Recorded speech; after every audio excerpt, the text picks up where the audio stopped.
Je vais prier pour toute personne. Tu rêves les femmes de nuit, les maris de nuit. Tu as des songes bizarres. Parfois tu es en train d'allaiter, parfois tu es avec les enfants, tu es en train d'accoucher. Parfois il y a des hommes qui viennent coucher avec toi pendant ton sommeil. Tu rêves des femmes, que tu fais l'amour avec des femmes. Prends tes deux mains, pose-la sur ta poitrine.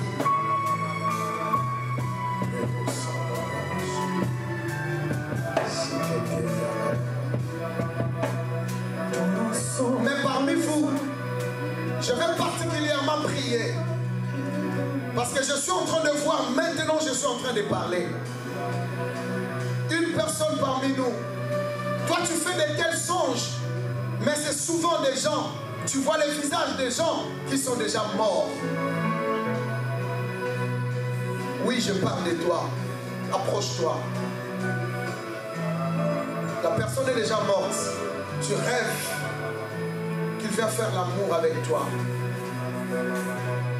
Bien-aimé, ce temps est prophétique. Si tu as honte, moi je passe. Mais tu te connais très bien et tu sais bien que je parle de toi. Approche-toi.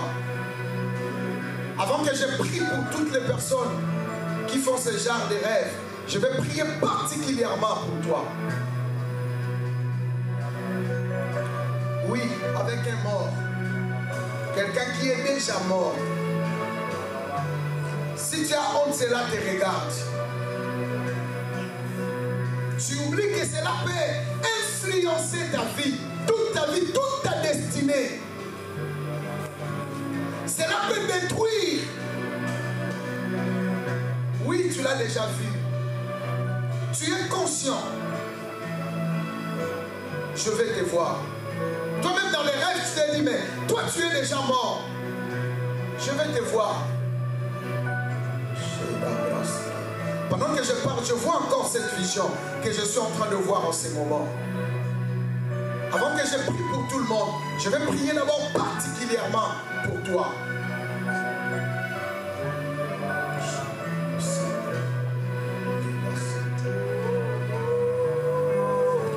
Bien-aimé, si tu as honte, cela te regarde. Tu le sais bien que je parle de toi. Parce que Dieu ne me montre jamais quelque chose en vain. S'il me parle, tu ne sais pas pourquoi je vais prier ici. Pendant que je vais prier pour tout le monde qui font ce genre de rêves.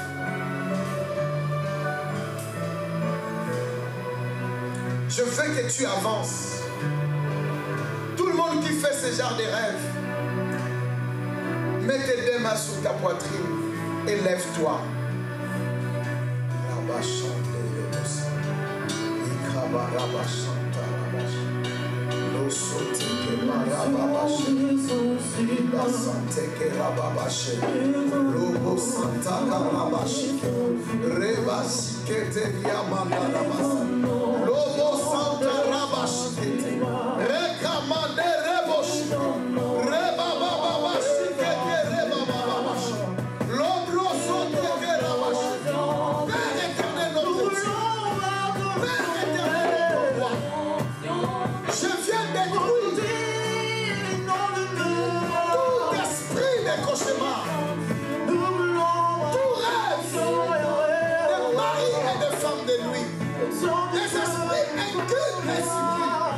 Je détruis cela dans le nom puissant de Jésus.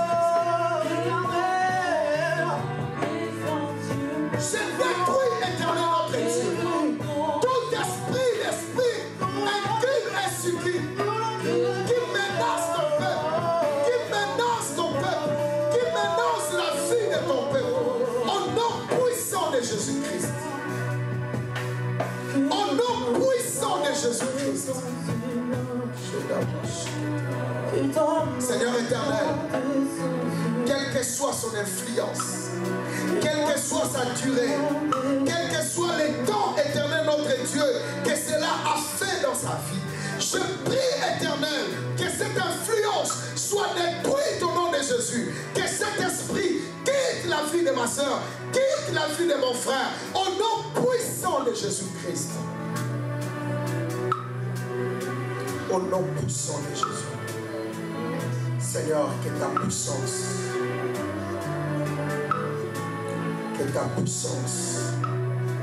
soit manifestée et que ta puissance libère ton peuple. Au nom puissant de Jésus-Christ. Au nom puissant de Jésus-Christ. Au nom puissant de Jésus-Christ.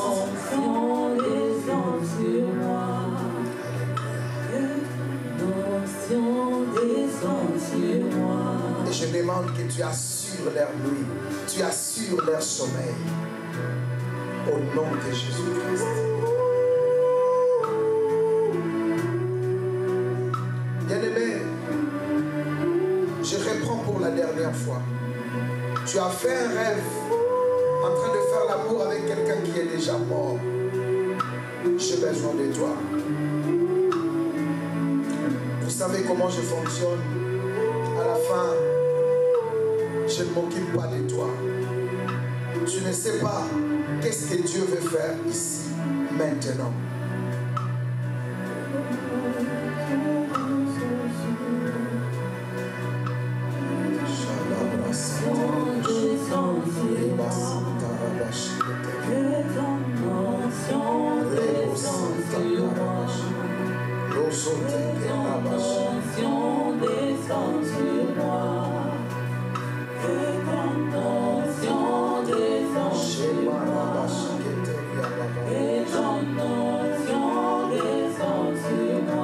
Seigneur, nous voulons écouter ta parole.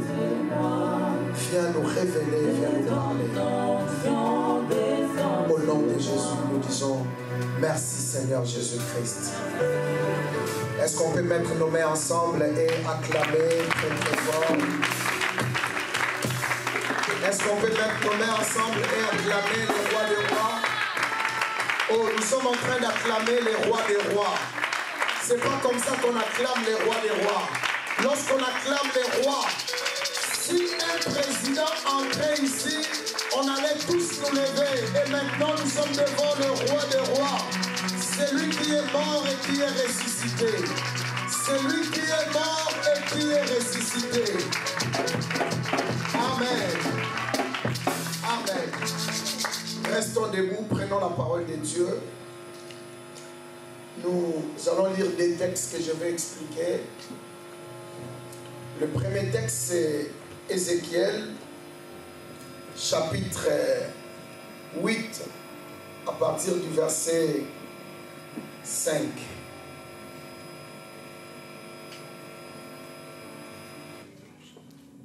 Ézéchiel, chapitre 8, à partir du verset 5e. Ézéchiel.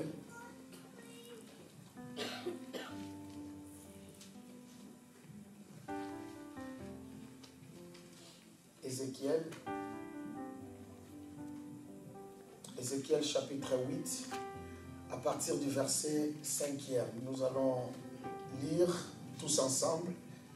Verset 5, allons-y. Il me dit, fils de l'homme, lève les yeux du côté du septentrion. J'ai levé les yeux du côté du septentrion et voici cette idole de la jalousie était au septentrion. De la porte de l'autel à l'entrée. De la porte de l'autel, verset 6. Et il me dit,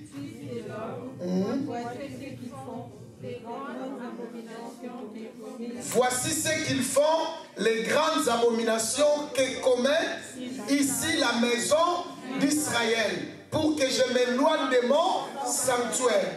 Mais tu verras encore d'autres grandes abominations. Verset 7, tu verras encore d'autres abominations. Ici, c'est Dieu qui est en train de montrer au prophète Ézéchiel. Il lui montre des choses, mais les choses qu'il est en train de montrer, ce sont des choses cachées. Et il est en train de lui montrer. Verset 7, alors il me conduisit à l'entrée du parvis. Je regardais et voici, il y avait un trou dans le mur. Bien-aimé, dans tous les murs que vous voyez, il y a des trous. Et ce sont des trous que toi, tu ne peux pas voir. Il faut seulement avoir les yeux spirituels pour voir les trous. Dans toutes les familles que nous connaissons, nous pensons que nos familles bien-aimées dans le Seigneur sont saines. Nous pensons que dans nos familles, c'est protégé, c'est clôturé. Non, il y a toujours des murs, il y a toujours des trous que toi et moi, on ne voit pas. Amen. On va continuer. Verset 8e. Fils de l'homme, perce la muraille. Je perçais la muraille et voici, il y avait une porte. Déjà, il y a un trou dans le mur. Et si tu entres dans le trou, tu verras encore une porte. Cela veut dire que la chose que Dieu est en train de révéler à son prophète est tellement secrète. Alléluia. Est tellement profond, est tellement loin. Parce qu'il y a un trou dans le mur, tu entres dans le trou, tu trouves une porte. Savez-vous, bien aimé dans le Seigneur, dans les maisons des riches, là où ils cachent, bien aimé, leur coffre-fort, souvent, ils ont juste des petits trous qui leur permettent d'entrer. Mais là, il y a un autre monde. Là, il y a des portes qui leur facilitent d'entrer et de faire ce qu'ils veulent. Alors, nous allons continuer verset 9. Et il me dit, entre et vois les méchancetés, abominations qu'ils commettent. Pour voir les abominations qu'ils étaient en train de commettre, ils devraient faire quoi? Entrer dans les murs, trouver une porte pour aller voir. Alléluia. Amen. Oh, alléluia. Amen. Alors, on continue, verset 10. J'entrais et j'ai regardé et voici il y avait toutes sortes de figures de reptiles et de bêtes abominables et toutes les idoles de la maison d'Israël peintes sur la muraille tout autour. Verset 11. 70 hommes, des anciens de la maison d'Israël, au milieu duquel était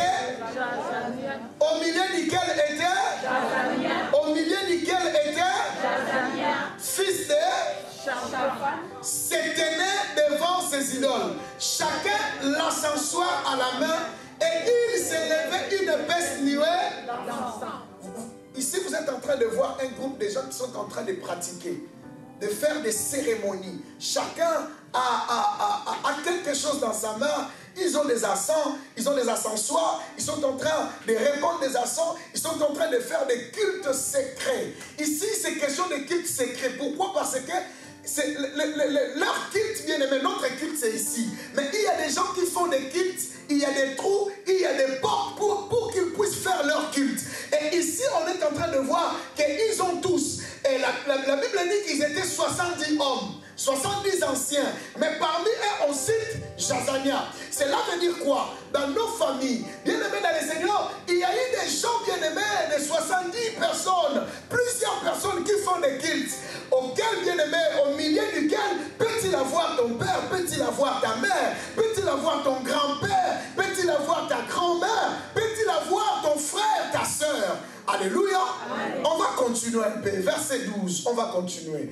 Il me dit, fils de l'homme, voici ce que font dans les ténèbres les anciens de la maison d'Israël, chacun dans sa chambre, plein de figures, car ils disent, l'Éternel ne nous voit pas, l'Éternel a abandonné les pays. Cela veut dire quoi? Ils sont en train de dire que l'Éternel ne nous voit pas. Or que Dieu voit même une fourmi noire dans un endroit noir. Dieu voit tout, bien aimé dans le Seigneur. Écoutez, tout ce que les gens font en cachette, Dieu le voit. Amen. Alléluia. On va continuer. Verset 13. Et il me dit, tu verras encore d'autres grandes abominations qu'ils commettent. Continue, verset 13, verset 14. Et il me conduisit à l'entrée de la porte de la maison de l'Éternel, du côté du septentrion. Et voici, il y avait là des femmes assises qui pleuraient Tammuz. Des femmes assises. On vient de voir les hommes. Maintenant, on voit les femmes. Et ces femmes travaillent dans les secrets. Bien aimé dans le Seigneur, quand je venais dans ma voiture, j'écoutais la nouvelle chanson de la sœur Trina. Il y a quelque part, la chanson, je pense, c'est la grâce, Ngolou. Et il y a un endroit où elle a dit quelque chose qui m'a beaucoup touché. Elle a dit, nous tous, nous sommes nés dans une même famille, nous avons le même sang, mais chacun a son Dieu. Elle a dit ça en lingala. Donc, chacun a son Dieu, chacun a ses pratiques. Écoutez-moi très bien. Écoutez-moi très bien, bien-aimés dans le Seigneur. Vous pouvez être 3 dans la famille, 5 dans la famille. Vous pouvez être plusieurs dans la famille. Bien-aimés dans le Seigneur, ne crois pas que ton cœur, le cœur que tu as, ton frère aussi a. Non, non, non, non, non, non. Non, non, non, non, non, tu te trompes. On va d'abord continuer. Ici, on nous parle des femmes qui pleurent ta mousse. C'est-à-dire qu'ils sont en train de pratiquer un culte. On appelle ces cultes, c'est les femmes qu'on appelle des pleureuses. Elles sont là que pour pleurer. Et elles pleurent. Tammuz, bien aimé dans le Seigneur, c'est un démon. Je n'aurai pas le temps de l'expliquer parce que ce n'est pas mon enseignement. Continuons d'abord verset 15. Qu'est-ce que la Bible dit? Et il me dit, vois-tu, fils de l'homme, tu verras encore des abominations plus grandes que...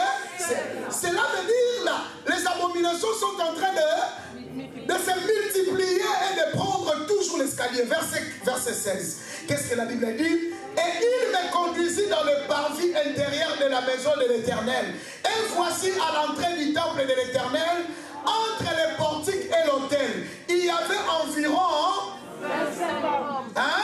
25 hommes. Il y a environ combien? 25 hommes. Faisant quoi? Tournant les dos au temple de l'Éternel et les visages vers l'Orient, et ils se prosternaient à l'Orient devant les... Écoutez, tout le monde qui vient à l'église, qui entre à l'église n'est pas chrétien. D'ailleurs, l'église elle-même n'est pas chrétienne. Là, tu me regardes, c'est que tu n'as rien compris. Écoutez, Jésus lui-même n'a jamais été chrétien. Tu le sais ou pas? Bon, c'est pas mon problème. J'aimerais juste avancer. Ces hommes sont dans l'église, on peut dire comme ça, actualisé comme ça, mais tournant les dos au temple de l'Éternel, leur visage c'est l'Orient, ils regardent le soleil. Cela veut dire que tu peux être ici, mais tu n'adores pas le même Dieu que nous. C'est possible, bien aimé dans le Seigneur. C'est possible de venir à l'église, d'être parmi nous, mais de ne pas prier le même Dieu que nous sommes en train de prier. Parce que ici, bien aimé dans le Seigneur, 25 hommes tournant les dos dans les temples de l'Éternel et les visages, ils adorent le soleil. Soleil, c'est un esprit. On avance un peu, on avance un peu. Ézéchiel chapitre 8, on continue verset 17. Et il me dit, vois-tu, fils de l'homme, est-ce trompé pour la maison de Juda de commettre les abominations qu'ils commettent ici? Faut-il encore qu'ils remplissent les pays de violence et qu'ils ne cessent de m'irriter? Voici, ils approchent les rameaux de l'heure. Tout ça, ce sont des cérémonies bizarres. Mais allons-y d'abord dans Juge. C'est les 2 textes que je vais expliquer. Je ne vous prendrai pas beaucoup de temps. J'entends quelqu'un dire, Pasteur Alobaka. Juge chapitre 6. Juge chapitre 6. Nous sommes dans le livre des Juges, chapitre 6. On va commencer par le verset 11e. Juge chapitre 6, verset 11. Ici, je ne vais pas expliquer, je veux qu'on puisse lire. On fait une lecture courante, après je vais expliquer. 1, 2, 3. Puis vint l'ange de l'Éternel, et il s'assit sous le térébinthe d'Ophra, qui appartenait à Joas, de la famille d'Abiézer. Gédéon, son fils battait du froment au pressoir pour le mettre à l'abri de Madian. L'ange de l'Éternel lui apparut et lui dit, l'Éternel est avec toi, vaillant héros. Gédéon lui dit, ah, mon Seigneur, si l'Éternel est avec nous, pourquoi toutes ces choses nous arrivent-elles? Je n'entends pas ta voix.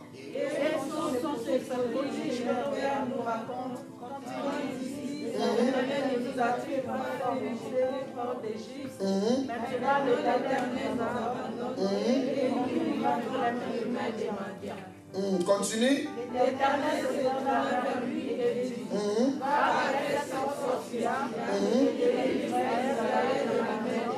Ok, verset 15. Gédéon lui dit, ah, mon Seigneur, avec quoi délivrerai-je Israël? Voici ma famille est la plus... Dis-moi d'abord. voici ma famille est la plus à Manassé et je suis le plus petit dans la maison de eux. Ici, c'est la maison du Père qui se répète. Je vais clôturer la maison du Père aujourd'hui. Alors, verset 25. Dans la même nuit, l'Éternel dit à Gédéon, prends le jeune taureau de ton père et un second taureau de 7 ans, renverse l'autel de Baal qui est à ton père et abat le pied sacré qui est dessus. Amen. Amen. Seigneur, nous voulons t'écouter. Viens nous parler. Parle-nous, Éternel, notre Dieu. Au nom de Jésus, j'ai ainsi prié. Amen. Asseyez-vous, merci beaucoup. Écoutez bien, les mesdames et Seigneur. Nous sommes en train de parler sur la maison du Père. Aujourd'hui, je vais mettre suite et fin. Je vais faire une petite suite et je vais mettre fin. Et je vais passer à un autre sous-thème par rapport à notre thème, la grandeur. Alors, bien aimé, avec le pasteur Stéphane, 3 dimanches, il nous a expliqué ce qui s'est passé. C'est quoi la maison du Père? Il a dit la maison du Père, c'est aussi la famille paternelle ou la famille maternelle. Chacun de nous ici présents, bien aimé dans le Seigneur, a une famille, sort d'une famille, bien aimé dans le Seigneur. Et vous savez, mes chers frères et sœurs, que ici, c'est question du sang. Ici, c'est question, comme le pasteur Stéphane a enseigné, que c'est question des réalités spirituelles. Dieu dit à Abraham, sors. Le problème, c'est de sortir. Aujourd'hui, je vais parler de notre visage, que sortir d'Abraham, c'était physique. Mais sortir, pour nous, bien-aimés, c'est une sortie spirituelle. Mais pas seulement spirituelle, mais aussi une sortie, bien-aimée dans le Seigneur, qui peut être une sortie morale.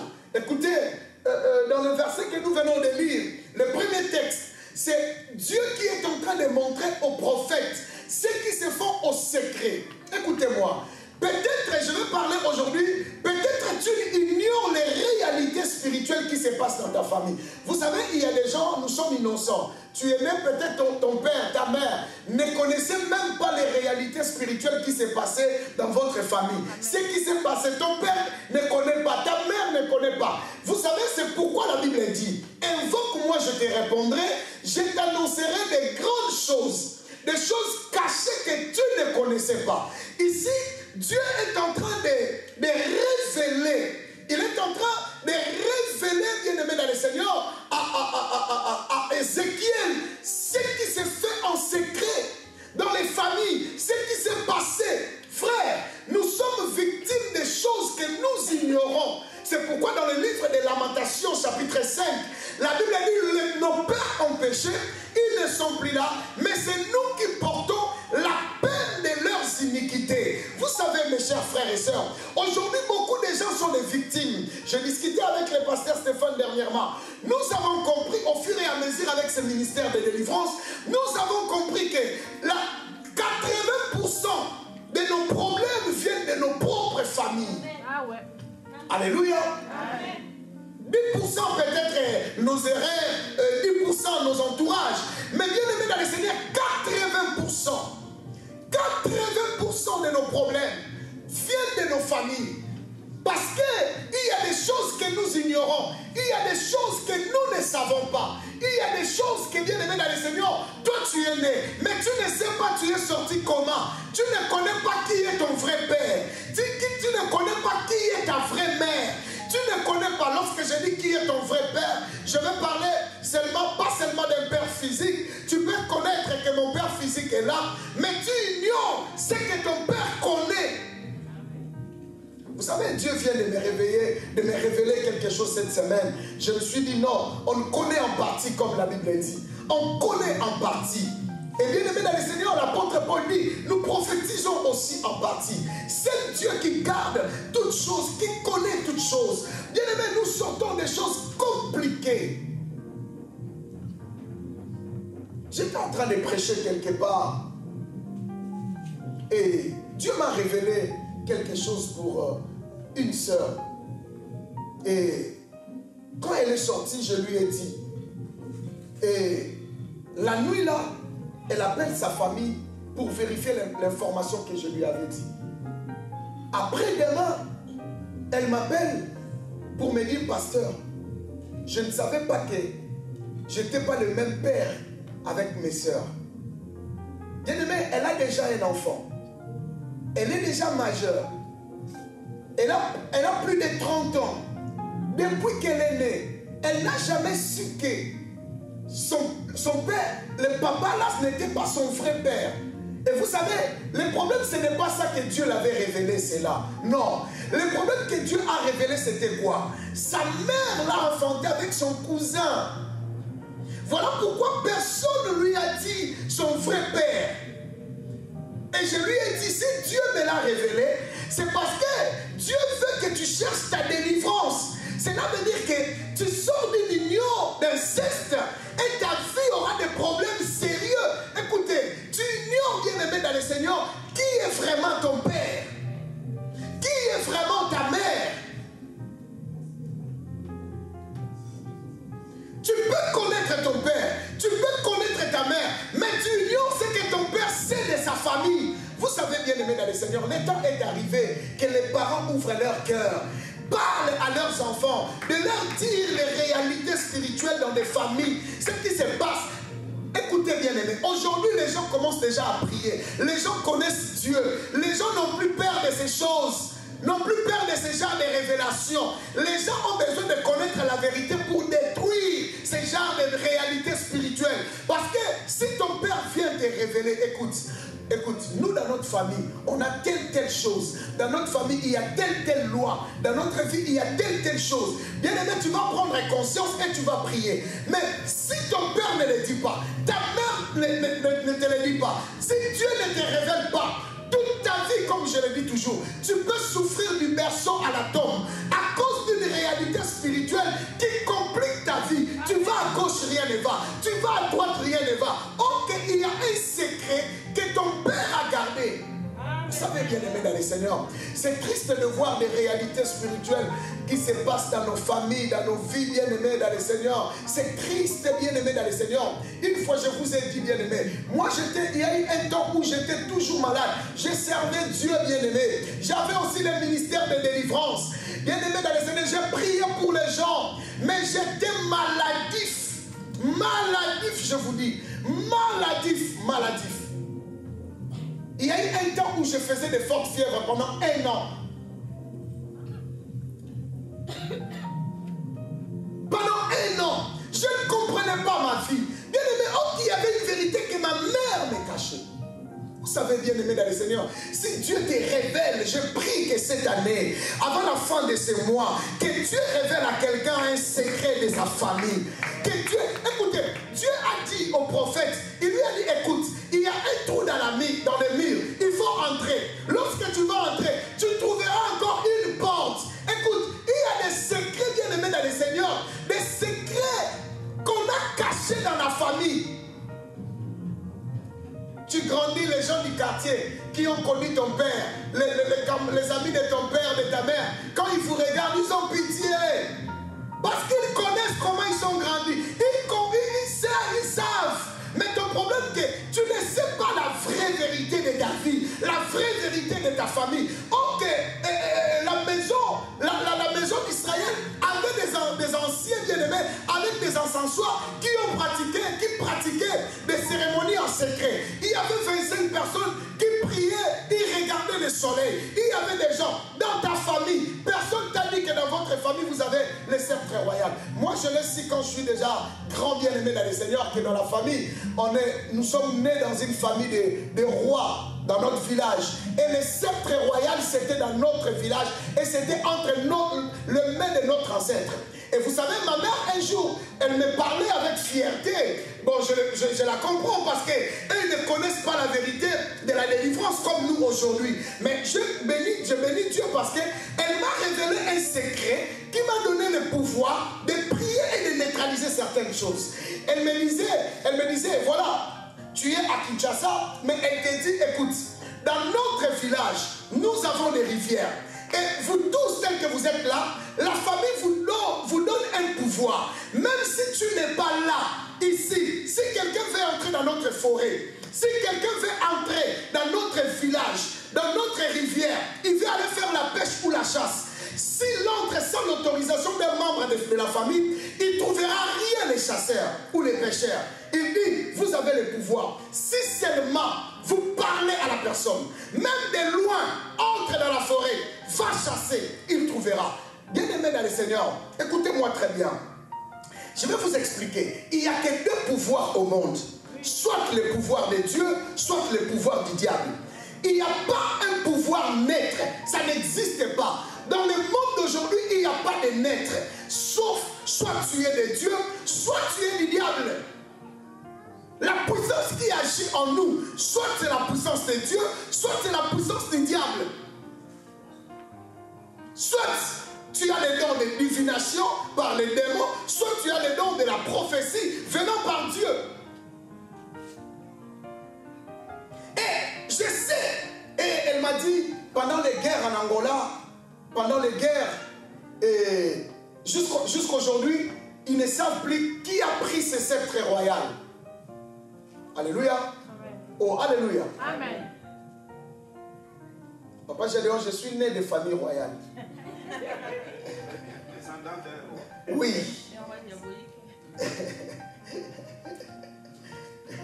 Voilà pourquoi il y a des gens, dans leur famille, ils ne prient pas, mais partout ils sont idomies. Bien aimé, cette domination-là ne vient pas de Dieu. Il y a des gens qui ont fait des cérémonies. Et tôt ou tard, il y aura une génération qui viendra, qui va payer. Qui va payer? Il y aura une génération, parce que la Bible dit, une génération s'en va et une autre vient. Maintenant, le problème est que la génération qui vient, ou bien la génération présente, ils pratiquent comment? Ils font comment les choses? Pour que la génération qui va venir puisse bénéficier de cela.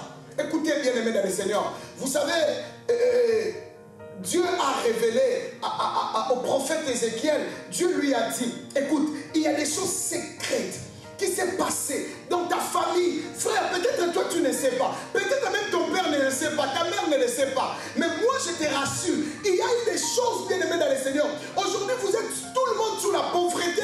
Vous avez un problème de mariage. Vous avez un problème. Vous avez des soucis. Vous avez des complications. D'une manière ou d'une autre, vous n'arrivez pas à comprendre. Vous tous bien aimés dans le Seigneur. Hier ça ne va pas. Bien aimés dans le Seigneur. Vous êtes en train de chercher. Mais pendant qu'il y a quelque chose qui vous échappe, il y a quelque chose qui t'échappe. Il y a quelque chose que tu ne comprends pas. Il y a quelque chose. C'est pourquoi Dieu dit à Abraham, il lui a dit, écoute petit, sors de la maison de ton père. Écoutez-moi bien aimé dans le Seigneur. Gédéon, Dieu l'a visité. Dieu lui a dit, écoute, vaillant héros. Mais Gédéon dit, mais non, comment tu peux m'appeler vaillant héros pendant que ma famille est la plus pauvre? Vous savez, bien aimé dans le Seigneur, c'est très bizarre ces choses, bien aimés. Vous savez, parfois l'hôtel qui est bâti dans la famille, parfois des cérémonies qui se font dans la famille, bien aimé, c'est juste, bien aimé dans le Seigneur, un avantage qui garantit la spiritualité de la famille. Mais sur le plan physique, tout le monde va vivre dans la pauvreté. Mais ça garantit le pouvoir spirituel. Bien aimé dans le Seigneur, ça ne sert à rien d'avoir un pouvoir spirituel et physiquement vous êtes des pauvres. Ah ouais. À quoi bon? À quoi bon je règne la nuit? Je règne la nuit et la journée, je quémande. Vous savez bien aimé dans le Seigneur, la nuit j'ai des avions. Attends vous-même. Ah mais non, laisse tomber. Hein?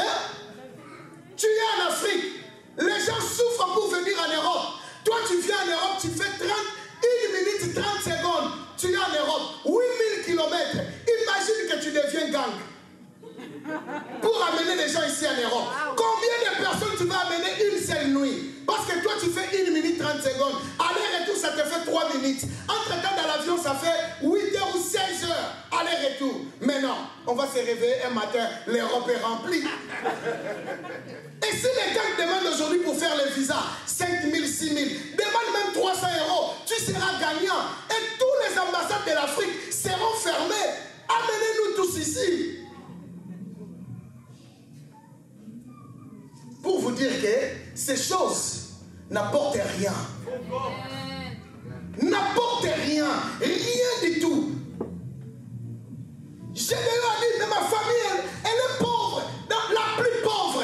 Mais pendant que la famille est la plus pauvre, mais c'est la famille qui garde l'autel. Oh, mais non, bien-aimé dans le Seigneur. Non. Et tous les villages venaient prier chez eux. Tous les villages viennent prier. Oh, mais non, bien-aimé dans le Seigneur. Non, non. Tout le monde ne peut pas prier chez moi. Tout le monde ne peut pas venir chez moi. Et dans ma famille, il y a la pauvreté, il y a l'échec. Bien-aimé dans le Seigneur, moi, je ne peux pas continuer à prier pour vous tant que ma vie ne marche pas. Je ne le ferai pas. Je ne suis pas un serviteur de féticheurs ou comment. Je vous bénis et moi-même ma vie n'est pas bénie. Non, bien-aimé dans le Seigneur. La Bible dit comme l'huile qui tombe sur la tête d'Aaron, qui descend sur ses barbes et sur ses vêtements. Cela veut dire l'huile va commencer par qui? Oh, par la tête. Après, ça va descendre où? Après? Alors, cela veut dire, si je suis béni, je le fais descendre à vous. Alléluia. Et cela va couler aussi dans vos familles. Parce que si moi, je ne suis pas béni, je ne peux jamais vous bénir parce que la Bible dit, on donne que c'est qu'on a. Voilà pourquoi nos parents, ils ont eu que des choses mauvaises. C'est pourquoi ils nous ont transmis aussi des choses mauvaises. Vous savez, beaucoup de familles sont en train de souffrir. Beaucoup de gens sont en train de souffrir. Vous pensez que, écoutez, vous pensez que c'est juste, voilà, la crise. Bien aimé, tout le monde, c'est pas question de la crise. Tout le monde, c'est pas question de... Regarde bien ta famille. Tu viens d'où? Peut-être tu viens de ce genre de famille où il y a eu des cultes secrets que toi, tu ignores jusqu'aujourd'hui. Dans votre famille, tu ignores ce que ta grand-mère, elle était vraiment. Tu ignores ce que ton grand-père était vraiment. Ici, Dieu dit à Gédéon, écoute, toi, tu dis qu'il n'y a rien. Et Gédéon est allé plus loin de dire, si Dieu est avec nous, pourquoi tous ces malheurs nous arrivent? Et il a dit quelque chose que j'aime. Où sont les prodiges que nos pères nous racontaient? Cela veut dire dans la famille, il y avait eu un temps où il y avait la bénédiction. Mais depuis que l'autel est venu, Dieu lui révèle, Dieu lui dit, écoute, tu es en train de dormir ou quoi? Le problème est, tu as l'autel. C'est dans ta maison. C'est dans la maison de ton père. C'est dans la maison de ton père. Bien-aimé, tout commence dans le sang. Voilà pourquoi le monde qui va venir demain, il y aura un problème. Demandez-moi pourquoi. Parce que les Blancs sont en train d'utiliser leur intelligence artificielle pour commencer à fabriquer les hommes. Vous le savez ou pas? Actuellement, on fabrique les hommes. Hein? Et on va commencer à vendre les enfants les jours qui viennent sur Amazon comme on vend des objets. Tu commandes et on te l'envoie. Oui, je suis sérieux de ce que je suis en train de vous dire. On va commencer à commander les enfants. Tu commandes un enfant. Un enfant né hors ventre. Ouais. Ces enfants-là ne seront pas, il était dans le ventre d'une mère. Non, non, non, non, non, non. Ce sont des enfants eux-mêmes. Ils ont fabriqué. Tu connais ni son origine, ni, bien-aimé dans les Seigneurs. Ce monde est bizarre. Ce monde est compliqué, bien-aimé dans les Seigneurs. Nous avons besoin de Dieu. Il y a une génération qui se prépare. Bien-aimé, cette génération sera terrible. Voilà pourquoi nous avons besoin d'enseigner nos enfants. C'est pas... Cette génération, ce n'est pas la génération, on met des dessins animés pour l'enfant du matin au soir. Non! Cette génération, c'est la génération où on montre à l'enfant la Bible. On montre à l'enfant la parole de Dieu aussi. Cette génération, c'est une génération, on enseigne à l'enfant des valeurs bibliques. Sinon, bien aimé dans le Seigneur, tu vas te retrouver main vide. Tu perds tous les enfants. Il dit, mais si Dieu est avec nous, où sont les produits? Dieu lui dit, écoute, tu dois commencer à renverser l'autel des Baals. Bien aimé, pour sortir de ces choses, pour mieux sortir, parce que pour Abraham, Dieu lui a dit de quitter. Mais pour Gédéon, Dieu ne lui a pas dit de quitter. Dieu lui a dit, tu dois rester, mais le problème est que tu dois renverser l'autel qui est dans ta maison. Dans la maison de ton père. Vous savez, bien aimé dans le Seigneur, il y a un temps où je pensais que ma famille était saine. Vous savez, si tu es en train de grandir dans une famille, tout le monde pense que sa famille vraiment nickel, propre.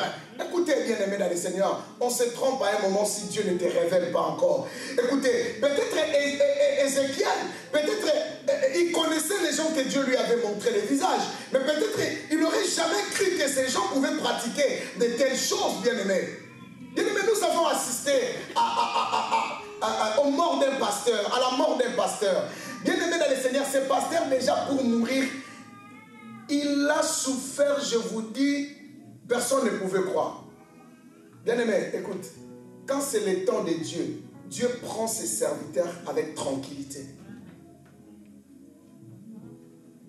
Dieu prend ses serviteurs avec tranquillité. Et vous savez quoi? Le pasteur, ok, il était aussi chef coutumier. Alors il fallait que les gens viennent du village pour venir faire des cérémonies avant sa mort, parce qu'il ne pouvait pas aller avec ses pouvoirs de la famille. Donc ici il est pasteur. Dans les cultes secrets, il est aussi chef coutumier, c'est-à-dire il est pasteur la nuit, il est pasteur aussi les jours. Maintenant, qu'est-ce qu'il communiquait dans la vie des gens? Qu'est-ce qu'il communiquait dans la vie de vos enfants? Parce qu'on donne que ce qu'on avait. Imaginez-vous que ce papa, ce pasteur était mort comme ça. Personne ne sait qu'il était chef coutumier. Ses enfants, ils pouvaient croire seulement que oui, notre papa a servi Dieu. Or que leur papa en réalité n'avait pas servi Dieu, avait servi le diable. Mais il cachait juste Dieu devant. Il mettait juste Dieu devant. Ok, la vie ce n'est pas ça, bien aimé dans le Seigneur. Nous avons tous des réalités spirituelles qu'on ignore.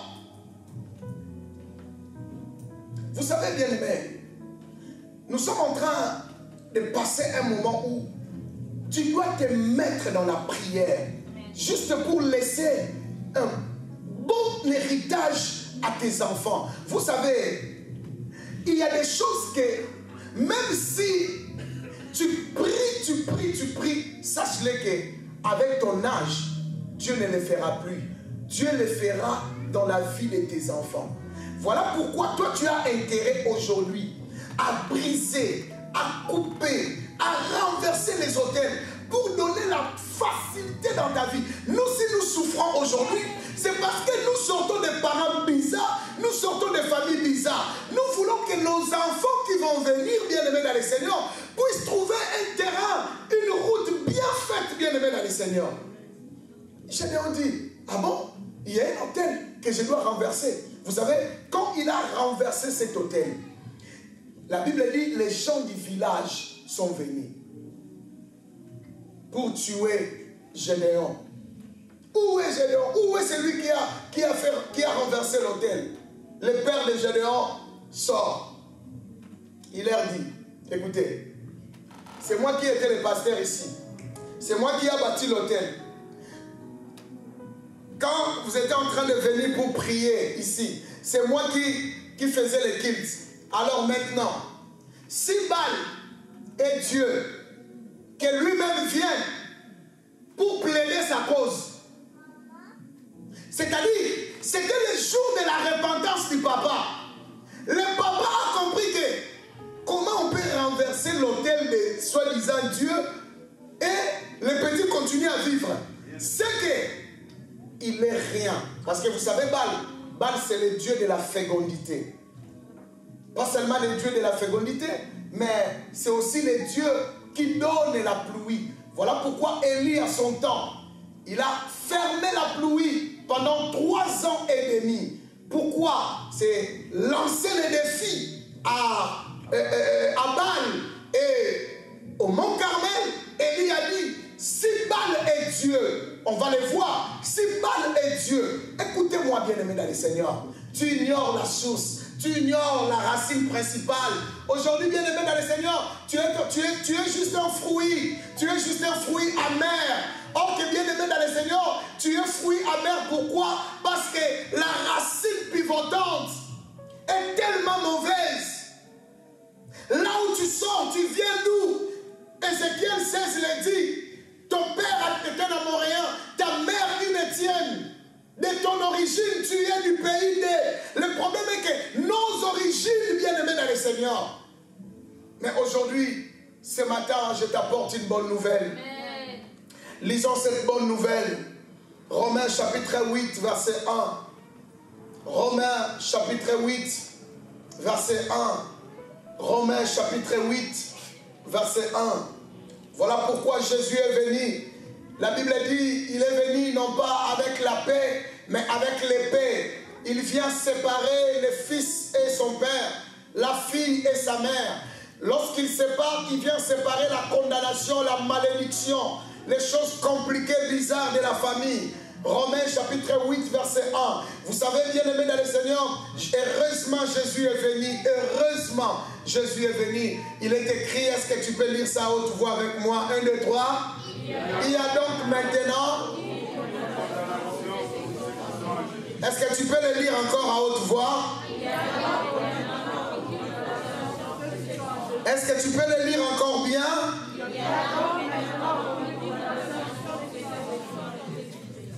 Pourquoi la Bible parle de la condamnation? Vous savez bien, aimés dans le Seigneur, on condamne au tribunal. Est-ce que je peux parler ce matin? Est-ce que je peux parler avant que je termine? On condamne au tribunal. Cela veut dire, pour que tu sois condamné, il y a eu la présence d'un juge. Et il y a eu la présence des avocats. Un procès, c'est ça. Il y a eu un procès. Et on a vu vraiment que tu étais coupable. Et on vient, on s'élève, les juges prononcent le jugement. C'est alors qu'on te dit que tu es condamné. Maintenant, pourquoi il parle de la condamnation? Parce qu'il y a des choses qui nous condamnent. Première chose, la loi qui nous condamne déjà, c'est la loi du péché. Là, tout le monde a été condamné à cette loi. L'apôtre Paul le dit, je veux faire le bien, mais le mal est attaché à moi. Et je n'arrive pas à faire le bien que je fais. Il continue son discours en disant, parce qu'en moi, il y a une loi plus forte que la loi de mon entendement. C'est-à-dire la loi du péché. Le péché a condamné la vie de l'homme. Et il a condamné la vie de l'homme à la peine de mort.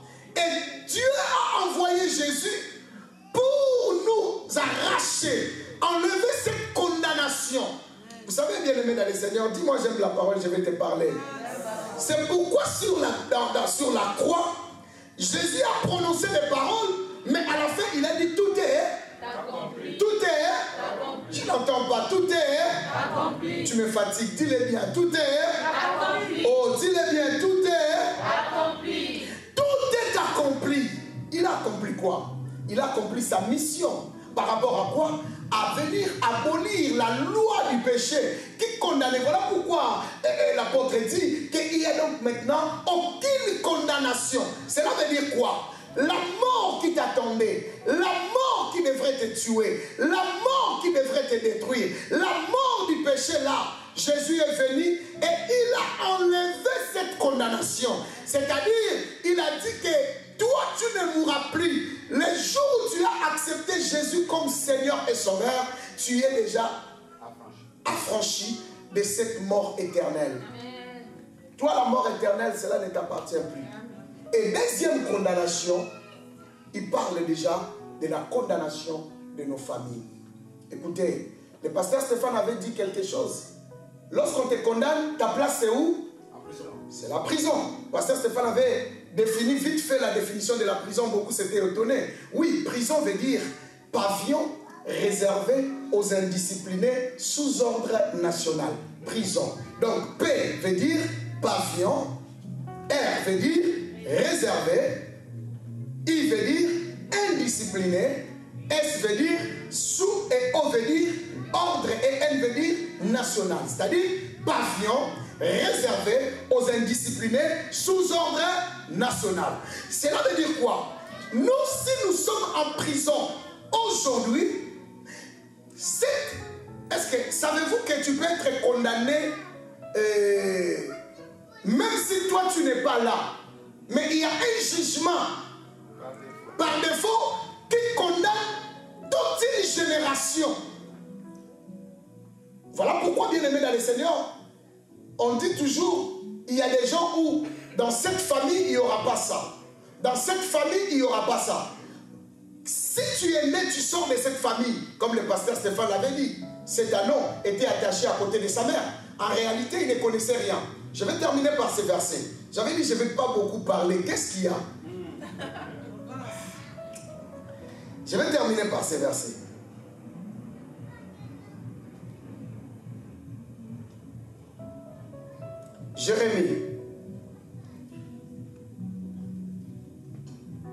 Jérémie chapitre 35. Jérémie.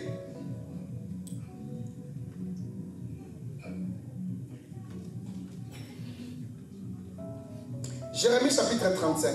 C'est un texte que je l'ai déjà expliqué, mais je vais réexpliquer vite fait. Chapitre 35, on commence par les versets 5. Je vais juste vous montrer une famille condamnée. Toute la famille. Écoute, lorsqu'on dit qu'il faut quitter la maison du Père, c'est-à-dire, tu dois te débarrasser, tu dois te mettre mis à part aux réalités spirituelles. Écoutez, j'ai mis devant les fils de Réchabites des coupes pleines de vin et de calices, et je leur dis quoi? Buvez du vin. Verset 6. Sois un peu rapide, Augusta. Mais il répondit, nous ne buvons pas de vin, car Jonadab, fils de Réchab, notre père, nous a donné cet ordre. Vous ne boirez jamais du vin, ni vous, ni vos. Ni vous, ni vos. Ça, c'est une famille. Leur ancêtre, la Bible dit Jonadab, notre père, mais ici, c'est leur ancêtre. Il leur a donné l'ordre. L'ordre, c'est une loi. Personne ne peut dépasser. C'est-à-dire, il a condamné toute la famille. Et si tu es né dans cette famille, si tu ne sors pas, je vous épargne de certains versets de la Bible. Il y a un peuple dans la Bible qui était venu chez Josué pour tromper Josué. Mais après, quand Josué avait su que c'était le peuple qui n'habitait pas loin, la Bible dit, il leur avait dit, vous, toute votre vie et toute la génération, vous serez nos esclaves. Votre travail sera de couper les bois et d'aller épuiser de l'eau pour nous. Et la Bible dit, toute cette famille était comme ça. Voilà pourquoi aujourd'hui, dans beaucoup de familles, vous avez des vies bien-aimées dans le Seigneur qui se ressemblent. Des vies jumelles. Oh, que ta vie est unique. Ta vie n'a pas de jumelles. Mais lorsque tu vois que ta vie se ressemble dans la famille, ce qui est arrivé à ma mère, est arrivé à ma fille, est arrivé à... Et vous avez le même problème. Bien-aimé dans le Seigneur, il ne faut plus regarder ta vie. Il faut maintenant regarder d'une autre façon. Il dit, ni vous, ni vos enfants. Écoutez, ici, il n'y a pas des enfants. Ici, il n'y avait pas les enfants lorsque l'ancêtre donnait l'ordre. Lorsque tes ancêtres, lorsque les pratiques mystiques, les cérémonies mystiques se faisaient dans la sorcellerie, toi tu n'étais pas là. Mais le problème est que, bien aimé, comme les Congolais disent, Baliengulu mafuta, en français on dit quoi? Baliengulu mafuta, babagoli. Tu nous as appliqué simplement l'adresse. Non, l'obango bien, Baliengulu. Après, ils ont mangé la viande et non, ngoulou. La viande. Bon, ça va. Toujours c'est comme ça avec les Français. Toujours c'est comme ça. Donc, problème c'est. Donc, Erline essaye d'expliquer ma fille là. Comme ça, elle comprendra. Alors, il répondit, nous ne buvons pas du vin. Car, Jonadab, il nous a dit, ni vous, ni vos enfants. Dans certaines familles, vous allez voir, ils ne boivent jamais du vin dans cette famille-là. Il y a des familles comme ça. Dans notre famille, on ne prend pas du vin. Même si on te donne un bouchon, quitte. Il y a des familles comme ça. Parce que dans leur famille, il y a une loi. Personne ne peut toucher à l'alcool. Personne ne peut goûter à l'alcool. Mais il y a des familles bien aimées. Même s'il prend 24 bouteilles, 24 casiers, il va conduire, il va arriver jusqu'à chez lui. Sans problème. Parce que dans leur famille, c'est comme ça. Ils ont un contrat avec l'alcool.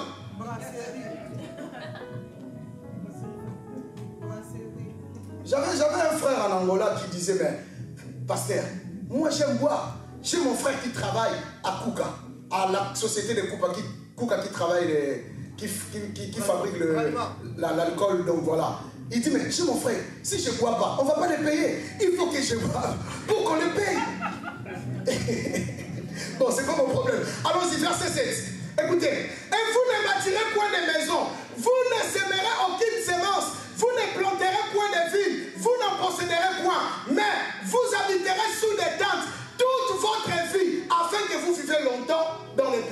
ou vous êtes étranger. Écoutez les lois, ça ce sont des condamnations. Toute une famille dit, vous ne sèmerez aucune sémence. Donc c'est-à-dire, vous ne pouvez pas posséder des choses, vous ne pouvez pas travailler, vous n'avez rien à faire dans votre vie. Une famille bien aimée dans les Seigneurs, et il dit, toute votre vie, vous allez qu'habiter dans des tentes.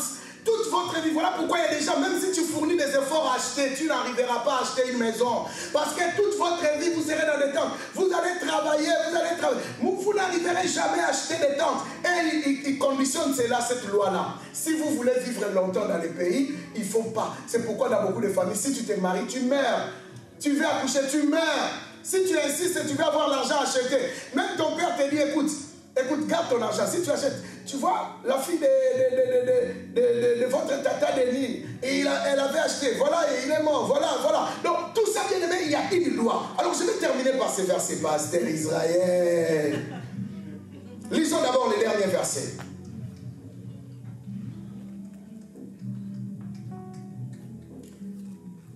Contre ces procès. Ésaïe chapitre 33, verset 22. Ésaïe chapitre 33, verset 22. Qu'est-ce que la Bible dit?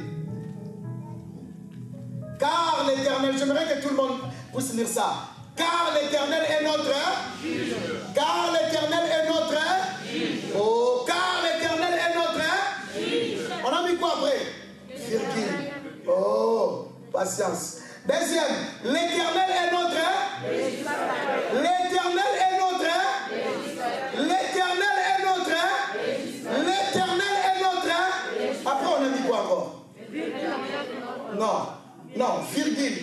Ton problème, c'est ça, tu lis la Bible vite fait. Tu n'arrives pas à respecter, on appelle ça quoi? Les ponctuations, c'est ça? Ton problème, c'est ça. Parce que tout ça, là, pour comprendre la Bible, il faut savoir. Pourquoi on a mis des points? Et troisième, on dit, l'Éternel est notre roi. Double point, après on dit, c'est lui qui nous sauve. C'est-à-dire, Dieu est notre juge. L'Éternel est notre oh, on dit, il t'a dit déjà roi, parce que c'est ça ton problème. Même quand tu lis à la maison, tu es toujours pressé à prendre le train de 5h56. Voilà pourquoi tu lis, tu sautes les lignes. Ton problème, c'est ça. L'Éternel est notre législateur. Que veut dire un législateur? Et un législateur, c'est qui? C'est lui qui fait les lois. Alléluia. Bien aimé. Vous savez, il y a des versets, quand tu lis ça, tu sens comme on dit, en français, comme on appelle ça, diki diki. Diki diki en français, c'est quoi? Hein? Non, en français, diki diki. Vous savez, il y a des mots, quand on applique ça en français, ça ne tient pas. Ça n'a pas de sens. Il faut le prononcer diki diki. Donc ça prend même une autre connotation, une autre dimension. Non, diki diki, c'est pas frisson. Qui peut m'interpréter diki diki nzambe nanga? Et bien là ça n'a plus non là-bas nous avons bien vraiment. Pourquoi sous ma pasteur? Hein? Non, chacun non. Hein? Frisson non. Alors, devoir à domicile. Tout le monde a même pour le pasteur le dimanche prochain diki diki en français. Papa non, tu seras à la porte. Vous taillez le diki diki en français. Alors on a côté ensemble masque. Gili gili. Là vous voulez franconiser diki diki. Gili gili. Gili gili. Bon, gili gili. Disons gili gili. Non, ça ne tient pas. Diki diki. Vous savez, j'aime quand le linal prend les devants. Vous savez, il y a un mot que tous on disait, Azada bouiboui. Donc c'est un mot français qu'on appelle bourboui. Mais le linal est aussi bouiboui. Ok, c'est un mot français. En réalité, c'est bourboui. Mais boui-boui, et si tu peux dire boui-boui. Bon, je vais clôturer ici. Écoutez, la Bible dit l'Éternel est notre législateur. Le juge est celui qui tranche dans un procès. Les avocats peuvent parler, les avocats peuvent dire, les avocats peuvent venir dire. Et ici, vous allez voir qu'on ne nous présente pas l'accusateur, mais on nous présente seulement l'Éternel comme Dieu s'est levé comme oh, Dieu s'est levé comme dans tous les procès de ta famille. Dieu se lève comme dans tous les procès de la maison de ton père. Dieu se lève comme Et deuxièmement, il dit bon, comme les juges, je dis qu'il n'y aura plus de condamnation, qu'il n'y aura plus la maladie, qu'il n'y aura plus la mort, qu'il n'y aura plus l'échec. J'enlève la malédiction, j'enlève le célibat, j'enlève l'échec. Et lorsqu'il finit de faire son travail comme juge, il vient maintenant comme il vient maintenant comme il vient fonder de nouvelles lois dans ta famille. Je parle à quelqu'un ce matin que Dieu vienne fonder une loi de succès, une loi de bonheur, une loi de sécurité. Oh, je pensais que je parlais à ton voisin. Je pensais que j'étais en train de parler à ta voisine. Je pensais que j'étais en train de parler. Oh, je ne sais pas. Dans son cas noyau, je pensais que j'étais en train de parler. Il vient maintenant comme législateur. Il vient fonder de nouvelles lois. C'est-à-dire, si dans ta famille, il y avait une loi qui disait que vous allez mourir à 40 ans, Dieu se lève comme législateur. Il écrit une nouvelle loi qui proclame la longévité. Et à la fin, il vient, il dit l'Éternel est notre. L'Éternel est notre. L'Éternel est notre. Oh, qu'un roi, c'est celui qui règne sur un royaume. Oh, que toi, tu es dans le royaume de Dieu. Tu n'es plus dans ta famille. Dieu fonde un royaume. Dieu fonde un royaume. Et tu en fais partie ce matin. Tu en fais partie ce matin. Et il précise, c'est lui qui nous. Lorsque tu seras malade, il te sauvera. Lorsqu'il y aura un problème, un malheur viendra. Il te sauvera. Parce que c'est lui qui est le Dieu, le juge, le législateur qui nous sauve. Qui nous sauve. Est-ce que vous tout le monde voyez-moi? Natela yo motema. Natela yo motema. Je veux que tu les chantes bien. Natela yo motema. Nanga. Natela yo motema. Oh, bitumba nanga. Qui ne met ton bon amour de prier qu'à une minute. Eva Shamara Bashike.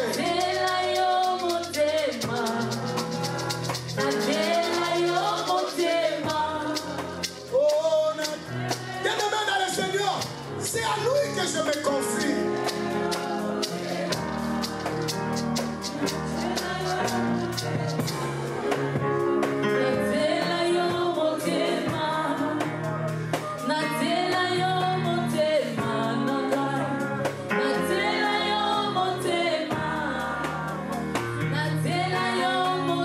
Pendant ce moment, je veux que tu puisses dire à Dieu, sois mon juge, sois le juge de ma vie, de ma famille.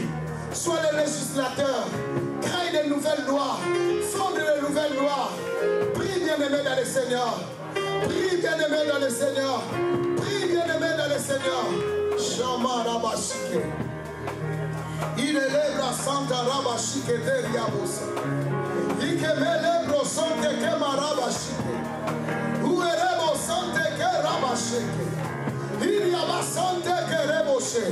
Bien-aimé, je n'entends pas ta voix. Je n'entends pas ta voix. Je n'entends pas ta voix. Je n'entends pas ta voix. Je n'entends pas ta voix. Je n'entends pas ta voix. Je n'entends pas ta voix. Oh, je n'entends pas ta voix. Bien-aimé, je n'entends pas ta voix. Je n'entends pas ta voix. Je n'entends pas ta voix. Je n'entends pas ta voix. Je n'entends pas ta voix. Bien-aimé, dis à Dieu. Bien-aimé, dis à Dieu. Parle à Dieu. Qu'il soit ton juge.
Écoutez, tu vas prier avec moi.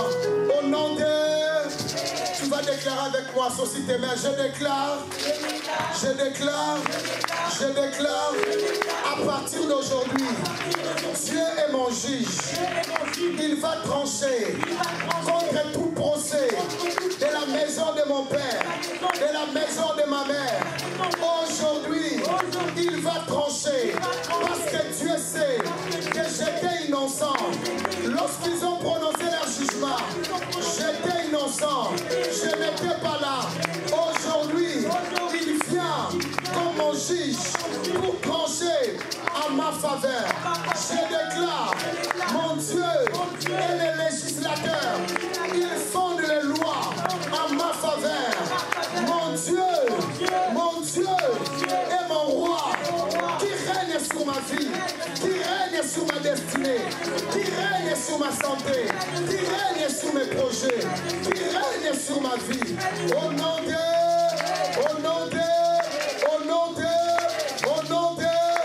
aujourd'hui, tout dossier ancien de ma famille, de la maison de mon père, qui m'est condamné, qui me combattait, aujourd'hui, ces dossiers, je les déchire, je les déchire, je les déchire, je les déchire, je les déchire, je les déchire, je les déchire, car aujourd'hui, j'ai un nouveau dossier, écrit par le sang de Jésus, écrit par le sang de Jésus. L'ancien dossier était écrit avec le sang humain, avec le sang innocent. Aujourd'hui, mon nouveau dossier est écrit avec le sang de Jésus, le sang de Jésus, le sang de Jésus, le sang de Jésus, le sang de Jésus. Au nom de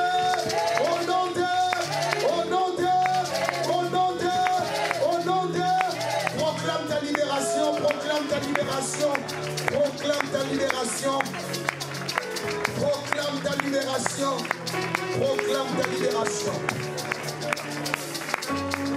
Est-ce que tu peux acclamer maintenant le Seigneur? Est-ce que tu peux